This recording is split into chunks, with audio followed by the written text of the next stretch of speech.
Yes, and we'll be off and running.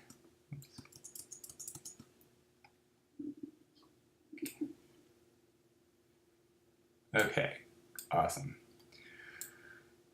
All right. Okay, cool. We're recording and off and running.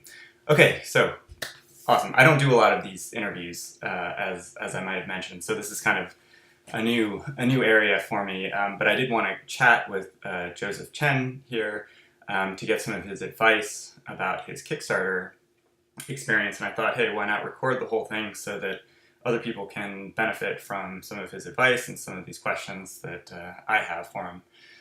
So I'm a game designer. I'm James Taylor, and I work on a lot of sort of analog things and some digital things, but this interview is just about analog and board games. And Joseph just had a very successful recent Kickstarter for his game Fan Factories, which raised over 150K on Kickstarter, right? Where did you guys end?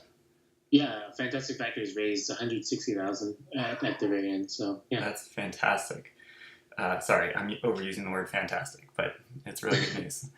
Okay, so I'm going to hop right into it. Oh, and I should describe also, I know Joseph from the Seattle area tabletop designers group. So Joseph is a constant figure at those weekly, is it weekly? Yep, weekly. Yeah, weekly meetups. Yeah, and that's a really nice group in Seattle where people can go with games that they're playtesting or kind of working through some of the early stages of, and get advice and feedback, and it's a really strong community of game designers. So that's how I met Joseph, and Joseph, it's great to have you here. Do you want to say anything more before I launch into some questions? No, I think you gave a pretty good intro. Not sure it's too much more to add. I mean, Fantastic Factories was on Kickstarter, what was it, like a month and a half ago? It's on pre-order now. But I guess we'll be talking about it shortly anyway, so we can just dive right into it. Cool. All right, off and running. So let's see. So you just had this great Kickstarter. Can you talk a little bit about the planning process leading into the Kickstarter? And I will just say in parentheses, one of the biggest things I'm trying to figure out is when do you know that you're ready to hit go on that Kickstarter? So planning process, and then when to hit go. Yeah, for us, we wanted to make sure we presented a complete game. So I guess the question, well, for us, when do we do Kickstarter? When we think the game's complete. And then I guess the question is, when is your game complete? And that's a tricky one because it's one of those things that you could spend countless hours in games playtesting over and over again. And I forget who I told this, but one of the indicators is when you're making changes and you may be making the change better for certain people, but then certain other people don't like that change, if that makes sense. So if you're making changes that aren't solving a specific problem, or you're basically just shifting the audience for your game rather than solving a problem that is universally considered a problem for your particular audience, then you know you're getting close to the finishing up your design. At a certain point, you're just making changes that, well, some people are happy with, some people aren't happy with. So once you get to that point where that's all the changes you have left for your game, then it's probably ready. The design is probably ready. And so for preparing for the Kickstarter, I started with kind of like what takes the longest time, and I think the long pole for us was getting reviewers. They say you should contact reviewers about 3 months in advance, and I think some reviewers will have a much faster turnaround time. But for the most part, if you give them 3 months, that's enough time to get the game in their hands, play it, review it. And so that was kind of our starting point. Okay, well, game design's done. 3 months, we can get games to reviewers, and then we can launch a Kickstarter. So, and then, of course, there's a bunch of other things between the 3-month period and launching Kickstarter besides getting reviewers, but we wanted to make sure we got reviewers the most time. So that's kind of what ended up being what dictated our schedule, if that makes sense. Yeah, absolutely. So, how did you form this list of reviewers? Just kind of being part of the community and kind of seeing who's out there, who's making content, and what kind of content. So, uh, it is a daunting number of content creators out there that are making reviews, and you can approach it in a few different ways. There when you're doing reviews, there's a few goals, at least for me. It was like, okay, well, let's get some independent and reputable reviews about our game, so to build trust within the community. And that part of that is finding someone who has a particular name or audience. Like for instance, and certain reviewers won't do Kickstarters, so immediately you can cross a bunch off the list. Some people are starting to do paid previews. Like for instance, Dice Tower doesn't do any unpaid reviews of Kickstarter games. Shut Up and Sit Down does it as well, but Rado does. So he's always one worth reaching out to. Unfortunately, we weren't able to get one with him for Fantastic Factories, but he's one with a very large audience, and so if you're trying to build trust with a name that people know and reach a large number of people, then you can reach out to them, to Rado. The other end of the spectrum is kind of like you want to be able to present the game in a very high production way.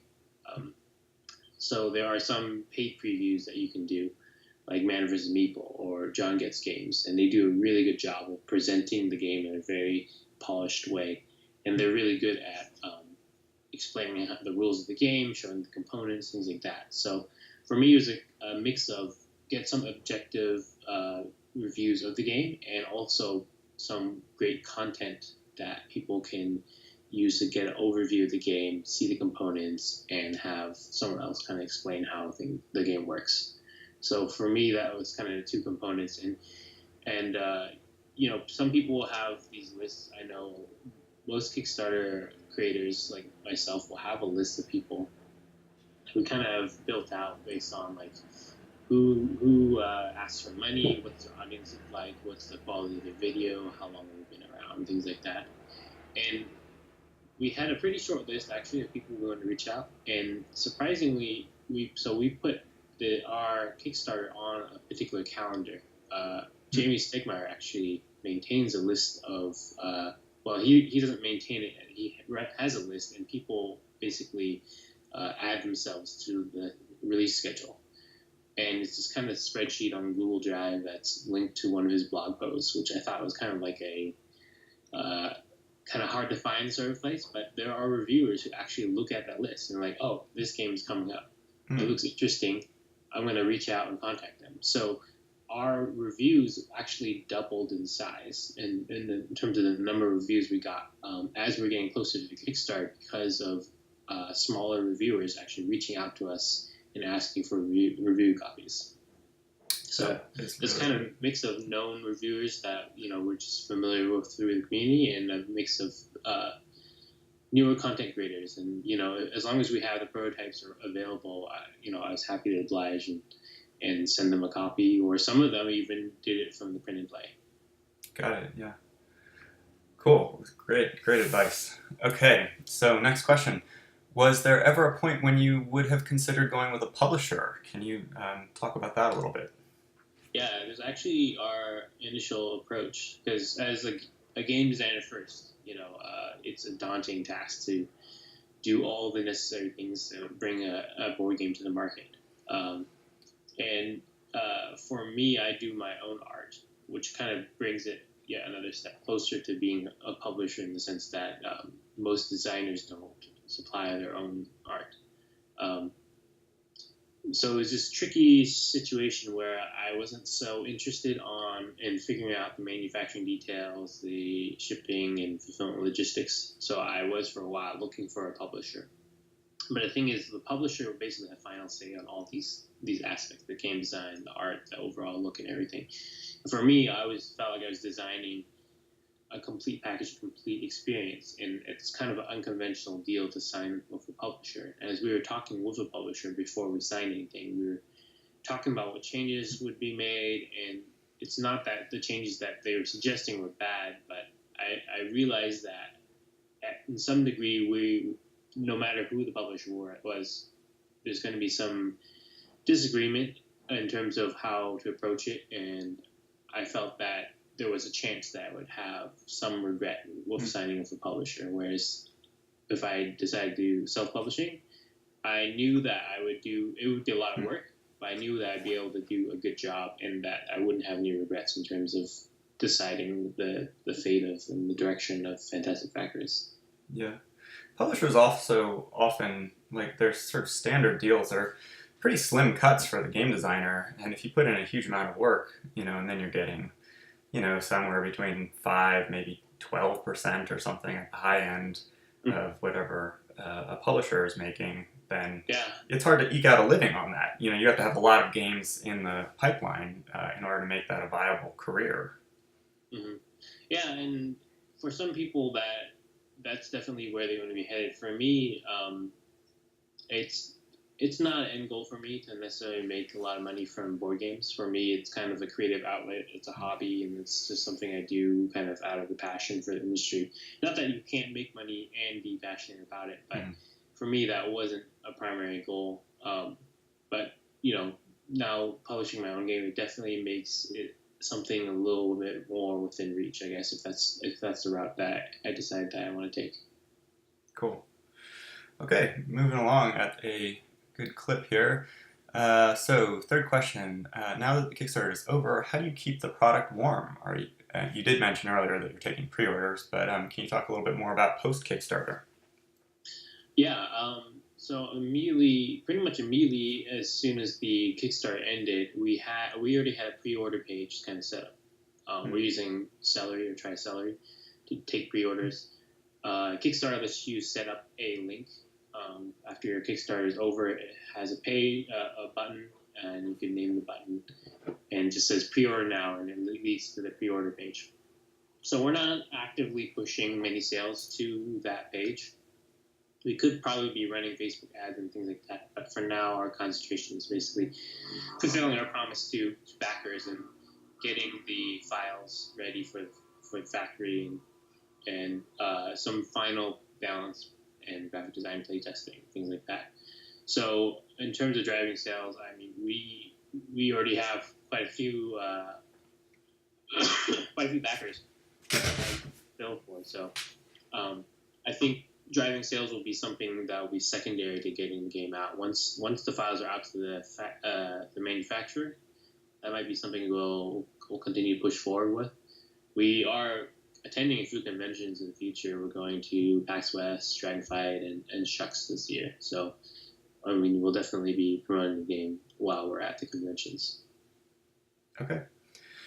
Cool. All right, so I'm going to skip the maybe questions for the moment, just so we can get through the big ones.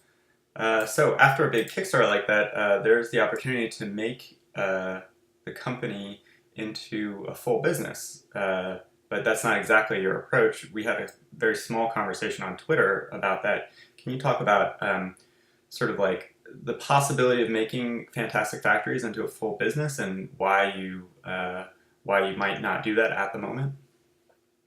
Yeah, so we can dive down into numbers a bit. So the Kickstarter raised $160,000, and it is my estimate that 2/3 of that is going to be going to the cost of goods sold, the manufacturing, the freight to get it over to the U.S., and then fulfillment. That's assuming that we only order enough for the backers. Likely, we're going to pour a bit more of that money into getting additional copies and try to get into retail and things like that. So let's say we did the 2/3. It's 2/3 of 6. I don't know. It's like 35,000 left profit, I guess. And then I have a co-creator, co-designer that I have to share that with. We split that in half.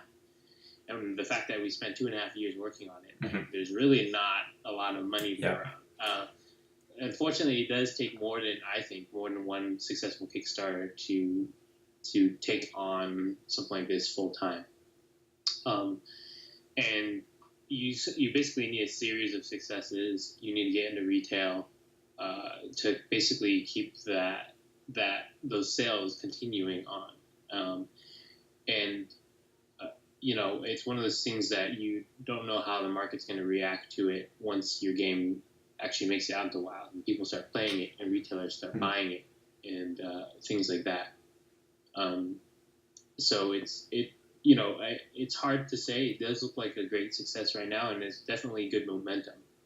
And Fantastic Factories is positioned well for expansions and additional content, and I think it's a really cool IP as well. I have a friend who is a designer who's really excited about the world of Fantastic Factories and think about a line of other games as well. So it's definitely a starting point, but for me, it's not. For me, I don't know if it will ever be a full-time job for me because of it is a lot of work, involves travel, going to conventions. My day job is a software engineer, and I still like programming. I like coding, and it pays really well. And so for now, we'll see where things go. It's not necessarily an end goal for me, but it's always something I'm open to if things continue to go really well. Wonderful. Okay. Cool. And I do have a question at the end about sort of the programming and sort of analog game design thing, but I'm going to wait on that one. So, kind of going back in your timeline a little bit, why board games? Why is this the medium in which you've chosen to express yourself? I've had a lot of different kind of hobbies and projects and stuff, and initially it was kind of a group of 4 of us who were friends who just wanted a project to work on. It wasn't something that we intended to release to the public and publish and things like that. And I think a lot of game designers kind of started that way. We just made a game, and we found out it was fun. And in order to take the game to the next level, we need to publicly playtest the game. And basically uncovered this huge community of, tabletop gamers, designers, content creators, everyone. And they're very welcoming. It's almost addictive in the sense that you get kind of swallowed up into it, and it's ended up being kind of a welcoming home for me in that sense. And I guess the more you put into it, the more you get out of it. And I found that I was really enjoying my time interacting with other designers, seeing other Kickstarters, other people, launch their Kickstarters and be successful. And I think it's just one of those things that grew one step at a time. It wasn't something that I was saying okay, board games, that's where I want to spend my next 2 years of my life working on. It's just one of those things that just builds up momentum, and you find yourself having fun, enjoying it, and that's just kind of where you want to spend all your free time, and that's just kind of how it is. Yeah, I definitely agree with that. I mean, I think of games that I work on as they're like little bonsai trees. I get to kind of clip them and trim them a little bit every day after every playtest, and I need to take them to conferences in order to kind of water them and kind of keep my own excitement and my own sort of interest in them alive. Yeah, and the fact that board games are inherently social really helps, because sometimes when you're working on a project in isolation, you're the sole person who's there to motivate you, and sometimes you can lose some of that motivation. Whereas with board games, it requires other people to come and play, and someone will be like, hey, can you come play this board game? Can you help me play test this thing? And even if you aren't working on your own project, there's always someone to kind of pull you back in and either get you interested, fired up again, or just kind of help support you. So it's that community aspect, I think, is unique and different than every hobby has its own community, but because board games require players to play the game, it's even more so with board games. Sorry, there's a helicopter flying over. I'm in Los Angeles right now, and there's just a lot of helicopters in this neighborhood, so Maybe give Yeah, it I've one got second. also a garbage truck picking up the garbage outside my house. Might Well, be making some well noise. timed. Okay, so let's see. So you have a family, I believe, a wife and a son. Is that correct? Yep. He's Yes. a little younger than he turns 2 in October, so a little over a year and a half. Awesome. And so, what do your wife and your son think of your whole board game life? Well, my son's not old enough to think too much about it yet, but it's interesting because my wife doesn't like board games at all, Mm. at all. Like she's played Fantastic Factories a few times, Wow. Okay.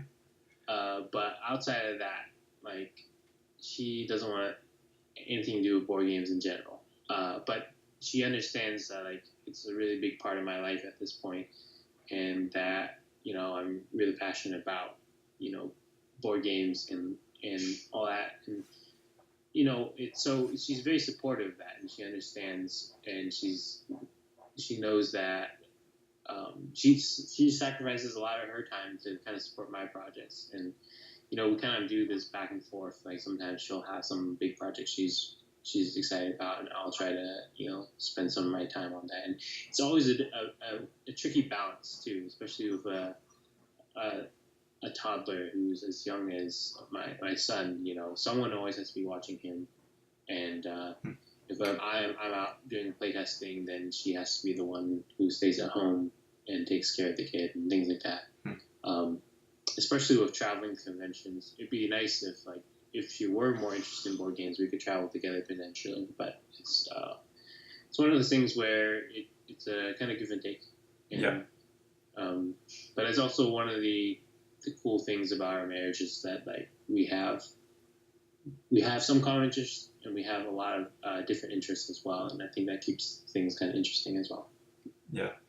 Yeah. I mean, I think that's there can be some benefits to that as well. I mean, my wife is she'll play the occasional board game, but she's not gonna like read on forums or anything about board games. It's just not her world. And I think that actually creates sort of an interesting mixture. Because as a designer, I mean, her friends will come over every once in a while, and I'll try to have things that they can get excited about. And these aren't people that are immersed in the board game world that are going to play a game that's 2 hours long or 3 hours long. So I have to make sure that I'm able to communicate with people outside of that this very tight board game communities. So it sounds like you have a similar situation. It helps you create products, or it could potentially help you create products that have a broader appeal. Yeah, definitely. Like I'll show her a card and she's like, "What does that mean? I don't know what that means." Or the icon looks confusing. And basically getting a layperson's kind of opinion on how things are really gives you kind of perspective and allows you to reach audiences outside of what you're used to. Yeah. All right, cool. So moving right along here. What was your very first board game? Was it Fantastic Factories, or have you had games before that? So Fantastic Factories, I guess technically is my second game. I had one game that only survived one playtest, and then I shelved it. So Okay. it was like this concept of it was an alchemy themed game, Okay. which had different elements. You were supposed to build these different recipes and things like that, and you could. I guess I liked dice because initially it was a dice game where you could upgrade your dice from like D4s to D6s to like D8s, things like that. But I don't know. I played one once. It wasn't quite working the way I wanted, and I just shelved it and never ended up picking it up again until a year later when we started Fantastic Factories. Actually, this isn't on my list of questions, but it just made me think, or your response made me think. Was there a moment of inspiration that you can remember for Fantastic Factories? Not, I wouldn't say it was kind of a methodical way that we went about it, actually. Once we decided that we were going to make a board game, it was kind of like we didn't have a specific idea for a board game. We're like, we can make a board game. That's a project we just want to work on. Then we started brainstorming, and all it was is kind of a combination of mechanics that we liked from a lot of our favorite games. And we're like, well, we want this mechanic, we want this other mechanic, I guess we were very mechanics driven players, and so we just said, all right, these are the things we're going to try to work into the game, and that's kind of how it came together. Some people would describe it largely as Alien Frontiers meets Race for the Galaxy. It's got the dice placement of Alien Frontiers, and then kind of the engine building aspects of Race for the Galaxy, where there's a bunch of different cards that do different things. And basically, the concept of taking those Alien Frontier stations and putting them on cards. So every time you play, it's going to be a different set of stations that you're playing with. Very cool. Yeah. I've ordered 2 copies of it. I've got one coming for myself, or me and my wife, and then one for my niece, who's about 10 years old. Do you think is she in the age range where she can get into it? So I've had 10-year-olds play the game with a little bit of assistance. And the game won't be around until April, so Yeah. Okay. Great. It's going to be 11, which is even better. Okay. So yeah, I've seen 10-year-olds kind of tackle it with a little bit of help. In fact, so I've had one 10-year-old who seemed like he was like he was. It's funny. His whole family is playing, and he was doing the best out of all of them until his family brutally started ganging up on him. At the time, the game still had the sabotage mechanic, which we've since removed from the game. Okay. And they kept sabotaging him. I'm like, he's just a 10-year-old. that family was ruthless. As soon as they realized he was in the lead, there was no mercy. Yeah. Family, man. Yeah. All right, so question 9. There's an ancient Greek saying, a fox knows many little things, but a porcupine knows one big one. What's your porcupine statement? What big thing do you know after this whole Kickstarter experience?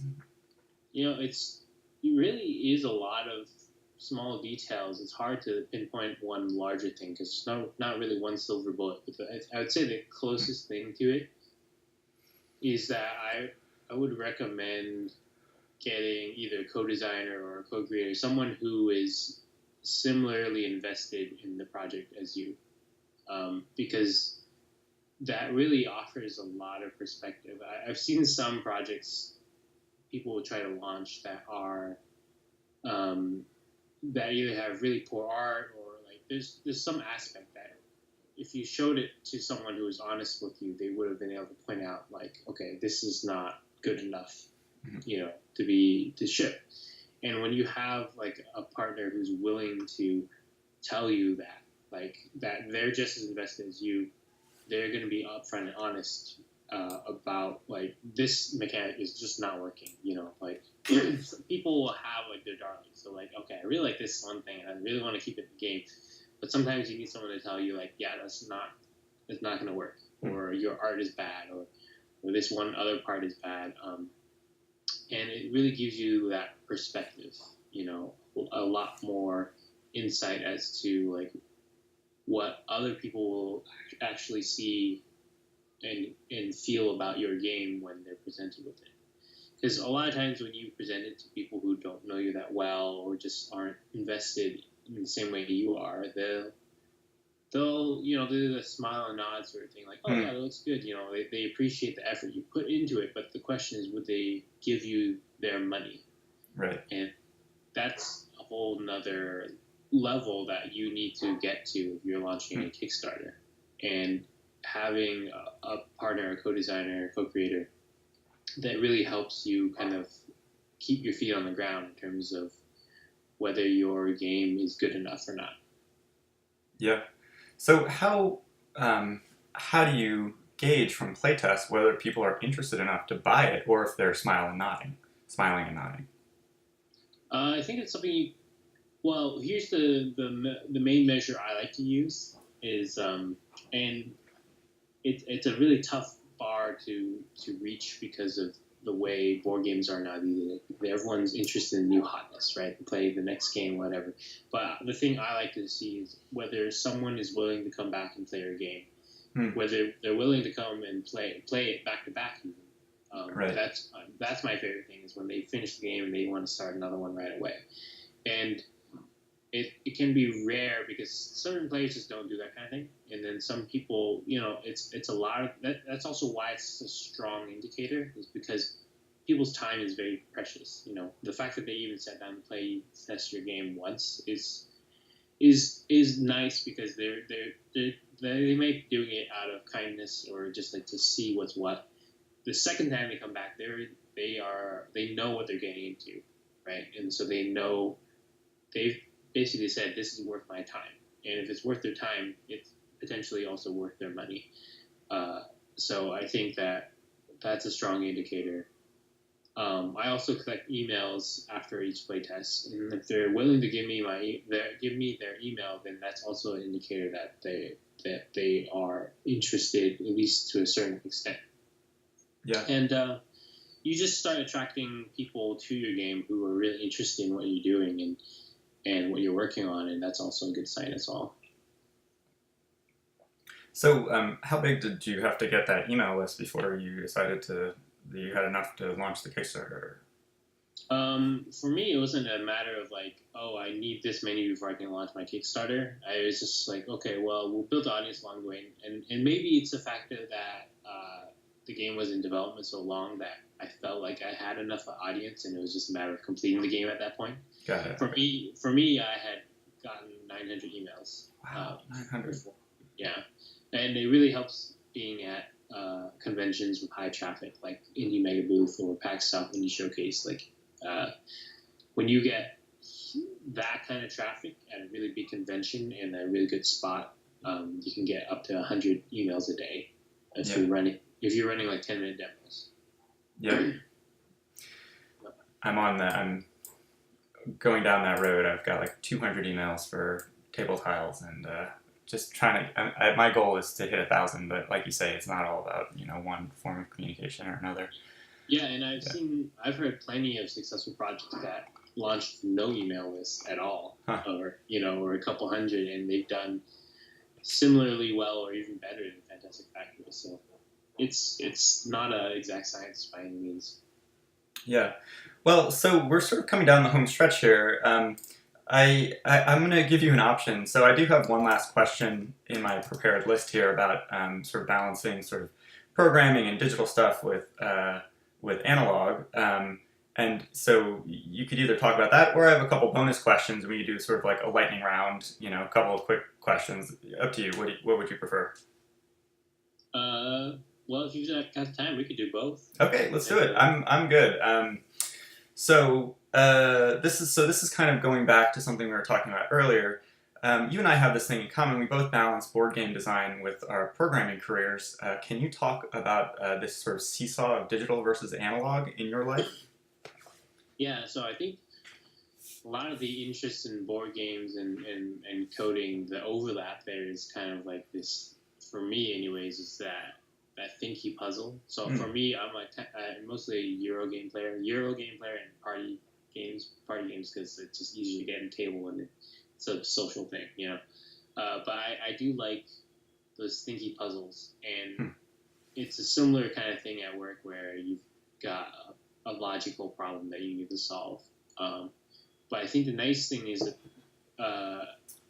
when you're coding, it's a digital solution. When it's analog, it's still kind of this logic puzzle type thing, but it's a different medium, which basically lets me solve the same problems I really like solving, but kind of in a different way, And I think with any job, there's always parts of the job that feel like work, You're like, oh, well, I can't figure out how to debug this issue, or I'll have to do this really tedious task. And just shaking it up and tackling the same kind of problems in an analog way, I think really kind of lets you stretch your muscles in a different way, Yeah. And I think it scratches that same itch, but in a different angle that's fresh and kind of new. And so I think it kind of comes down to the same kind of interest and thing that makes me enjoy coding as much as designing board games, but lets me do it in a different way. Yeah, I'd agree with that. And I mean, I sort of think of board games as they're like little machines. You're making a little machine, and humans are sitting around that thing with highly variable input sort of coming into the machine. Mm-hmm. But yeah, it is sort of similar and very different at the same time. I mean, I think one thing that they have in common is kind of like making sure that that little machine, whether it's digital programming or a board game, can handle all these sort of exceptions. Like, well, what if a player does something completely weird? Can we handle that? Can the game handle that? Is that going to break things? Um, anyway, I Yeah, won't completely yeah. geek out on you, but okay. So a couple of like kind of quick bonus questions here. Um, do you have something in mind for your next game? No, actually, nothing specific. Uh, I've been very focused on Fantastic Factories, and there's still some work to be done.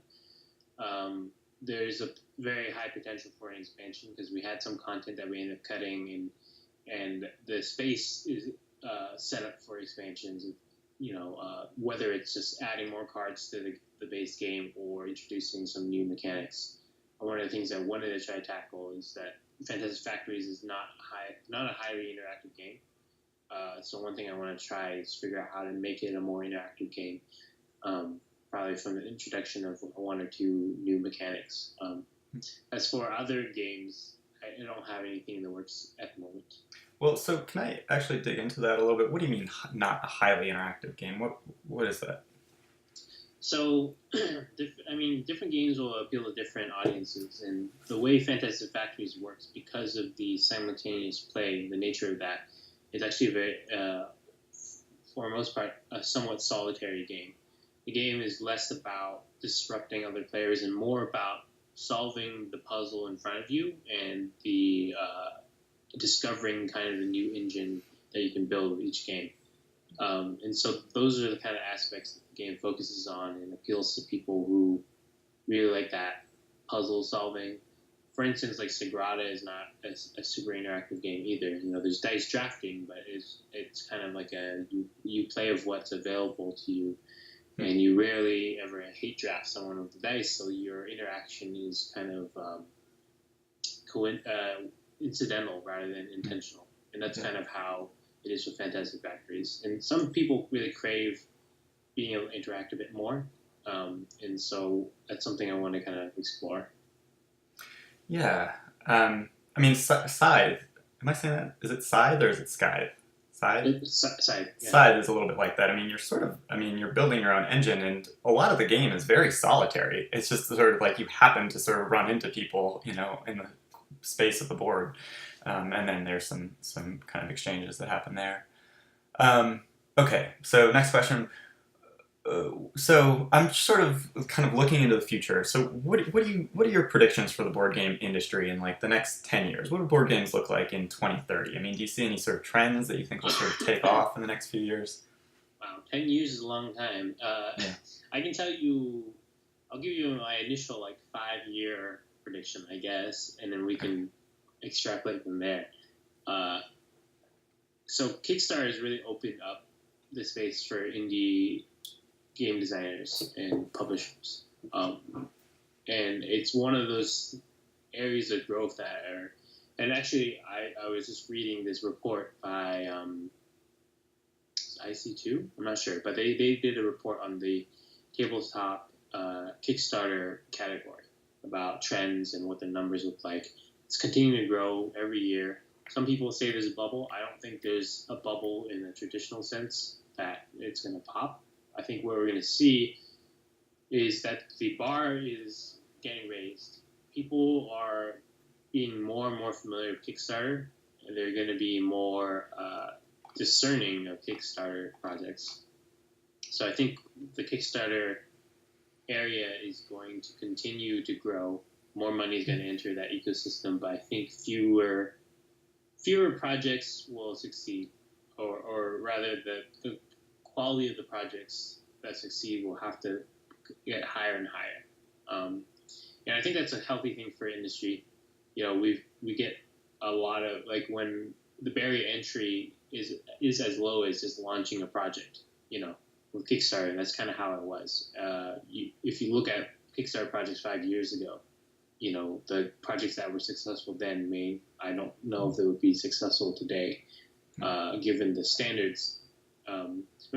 if you look at Stonemeyer Games, look at Viticulture's Kickstarter video. It's Right. Yeah. it's hilarious and it's kind of bad. It's like 7 minutes long for Viticulture. Yeah. So, but they raised like 70,000.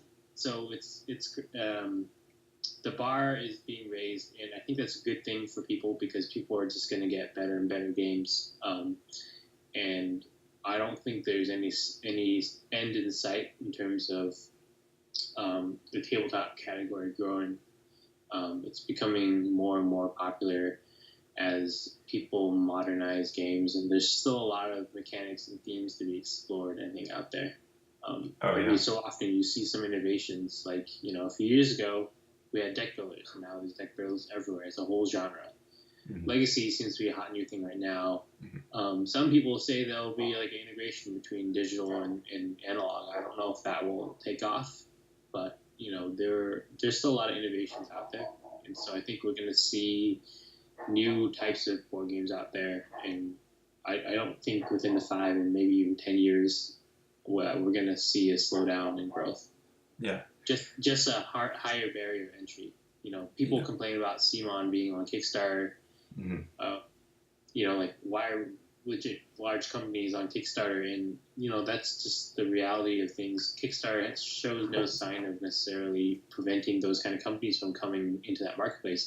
That means that indie publishers like myself have to compete with them, and we have to raise our game, and just we have to meet that standard. Yeah.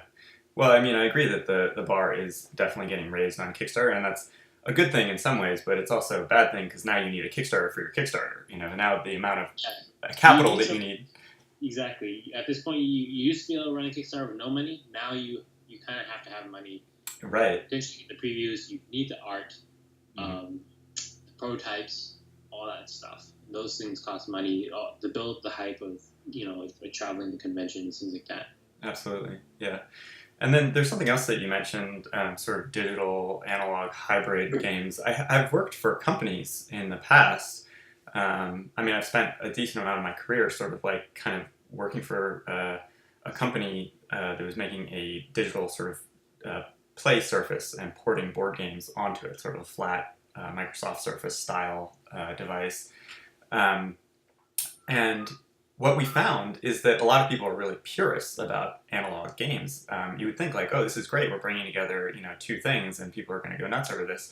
But a lot of times people really want board games as an escape from all of this screen time that they have in their life. So I find that, that'll probably take off, but it's happening kind of like in these fits and starts. It's like people are resisting it. Yeah. And I think it has a big barrier you need to jump. It's like bringing a television while you're camping. Again, the thing that has to do is that, like, if you're watching TV while you're camping, is not really that much. That experience isn't that much better than just watching TV on your couch and at home. So I think what the digital fusion board games need to do is they need to noticeably enhance the experience in a way that you couldn't otherwise have with digital alone or analog alone. The combination of two has to be better than each piece alone, if that makes sense. Yeah, absolutely.